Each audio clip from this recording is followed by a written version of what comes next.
If you are away from your home network, use a VPN, a virtual private network, or definitely use a secure network, or use your cell phone as a hotspot. Use it for cell phone wireless for security. Now, this is a big one. Shred your paperwork with your personal information. You know, people, you have your old W-2s, your 1099s, even your tax prep checklists and things like that that expose all your information, your income and all of that. That is all, if you just throw that into the recycling bin, there are so many ways that that gets picked up and reused. And there's plenty of organizations and more stories than I could tell you on this podcast about how dumpster divers get that type of information.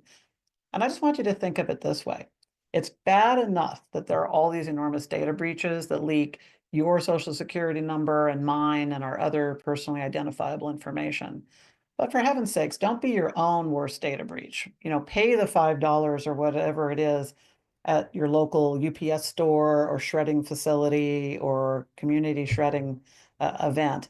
Just make sure that you see them shredded. I went to a public shredding event, and you take it there and you actually watch it go into the machine and come out shredded. So you know that nobody's taking it to then later, you know, they're doing this good deed of taking all this paper and then they're actually mining it for information later. So just make sure that it's shredded, or make sure that they're placing it in the secure lockbox. Even when I go to a postal annex or a UPS store or something, I say, I say, this is for a business and I need to witness you put it into the lockbox. And so I just make them, and sometimes I even have to walk into the back room, but just it doesn't hurt to ask. It's a very legitimate request to just say. You can even say, my boss said I have to make sure this is. Blame it on somebody else, but make sure that it's actually being put into the lockbox. You never know where people are lurking who are scamming information.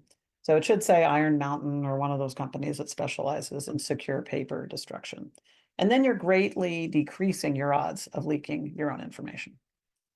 Then our last one is check your IRS account online. Hardly anybody does this. If you haven't already, create your irs.gov account to monitor your tax activity, and it monitors it linked to your social security number. It's free and it gives you a heads up if someone's filing in your name.